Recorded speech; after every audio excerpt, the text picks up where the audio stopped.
In this video, we're going to be showing you how we created our Love Faded football design. And in particular, in this part 1 video, we're going to be focusing on the lettering. And then in part 2, we'll show you how we went about adding the football.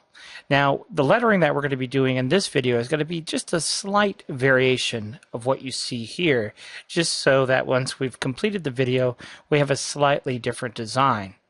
Now I am going to post the finished project file in the video description below, so I'll post a link to the project file that you can download and try this out for yourself. So the first thing we want to do is go ahead and grab our text tool and type in LVE. And then what we're going to do is, I like to work with our font manager here inside EasyStone, and we're going to look for a font called College Slab and use that as our starting point. So there's our College Slab font. Let's make our lettering 5 inches tall for this example. And once our lettering is 5 inches tall, you can see it's about 12 inches wide. If we add that extra space that we need to fit our football, now you can see it's about 14.658. So what I would do is just pull that back to something less than 10 inches, but I would recommend more than, say, 9.5 inches. Somewhere in between there will be good. So I've set mine at 9.878. Now the next thing I would do is go ahead and go to our stone tab here. Let's switch over to our crystal color. We've set our stone size to be 3.4 millimeters. We've set the spacing between stones to be 0.5 of a millimeter. Then we're going to grab our drop stone and just drop one single stone. And to exit out of drop stone function, just hit the escape key on your keyboard. I'm going to kind of position this stone right there at the bottom corner like that. Let's go over here to our stone fill tab.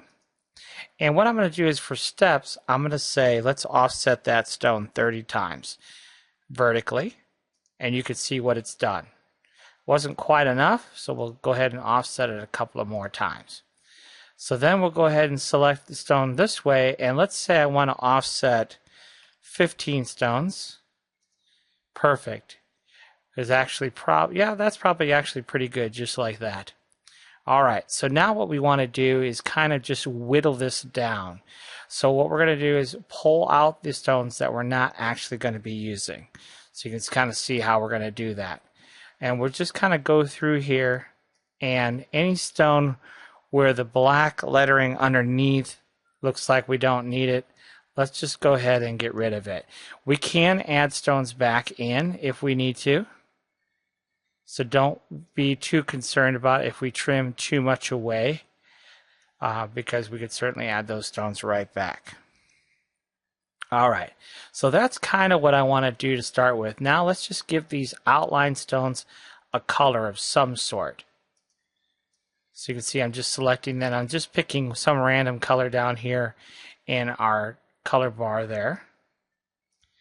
Later we'll give these stones an actual stone color, but I just kind of want to get things blocked in for right now, just to get a little bit better visual of what we're working with.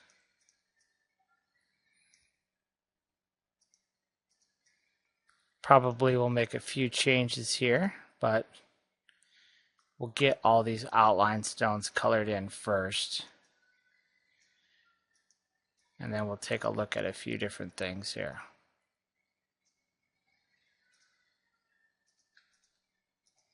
All right. So that's kind of basically how we created our letter E. Now, I do want to look at a couple of things here. If I select these stones here, you can see right here there's 10 objects. And if I select these here, there are 10 objects, so we know that those are the same height, which is good. There's 3 stones width here. There's 3 stones width here. Vertically, there's 5 stones, and vertically here, there's 5 stones. And then, of course, vertically here, there's 5 stones. So this is a very symmetrical look, just like what we were looking for. So that takes care of the letter E. Our L is basically the same thing as our E. So let's go ahead and pull this over. and just kind of make a few modifications here and turn this into an L. So we're going to delete those, give those a different color. We're going to delete these and give those a different color. And so now we have our L and our E. And now we need our V. And for the V, I'll show you what we're going to do there. We're going to borrow part of our L and just position it like so. And then what we're going to do is we're going to take this and offset it twice. And then we're going to take this, copy it over, flip it, and then we're going to use this stone right here to place it right there.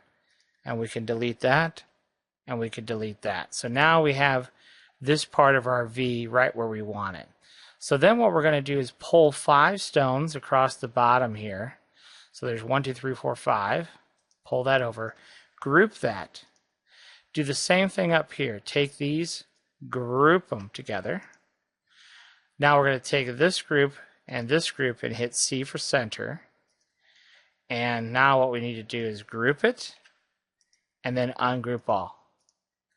And then all we need to do is take this stone right here and this stone right here, come to the stone tab, shift add stones, and you can see what it does. It creates just that string of stones that now we can copy. So we're going to go from center to center. If I hit the space bar, it just keeps making duplicates. I can select these 3, rename and fill, put those back to crystal, just like so. Alright, so then I can take these 5 strings of stones, flip them, and then position them where they need to go, so like that. Okay, so now we have our letter V as well. Looks like we have to restore part of our L, but we can do that here in just a bit. Alright, so now what we're going to do is select the entire V and delete our stone paths. And let's copy back over our letter L here. Let's see here how we're going to do this. Yep, let's group those together. And we'll use that and hit L. That'll line everything up, and then we can ungroup that. So now we've restored our L. So we've deleted all of our stone paths over here for our letter V. I'm going to select everything and come to the miscellaneous tab and click on check spacing. That's going to get rid of all these overlaps that happen down here at the bottom. And then all we need to do here is let's push this over, select a few stones, right click on respace. That'll make sure those are all lined up again. And then going horizontally for each row, just select the row and hit Shift P on the keyboard. That will horizontally space these stones. We can delete one if we think the stone width, the stone spacing is a little tight in certain areas. But all the way across up to this point right here where they kind of all start to go together again. So you can see very, very simple.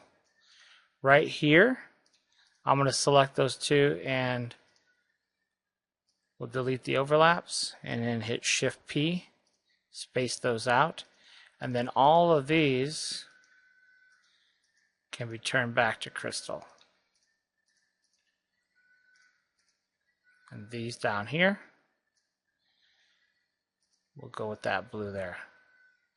So now you can see that the L and the V, oh, there's one here that we didn't space. The L, the V, and the E are now all done. So then what I would do is I would take this stone and offset it twice. And that will give us a little spacer. So I can move this V over and go from center of stone to center of stone with the 1 stone width spacing between letters. We'll select the whole design. You can see right now we're at 8.8. So we can push that out a little bit. 9.6, we can probably push that just a little bit more.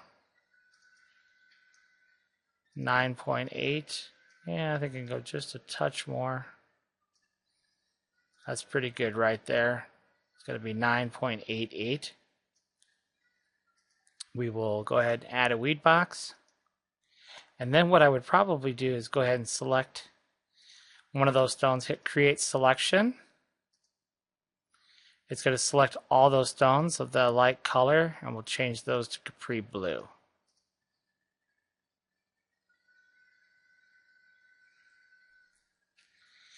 And so that completes our lettering for the faded football.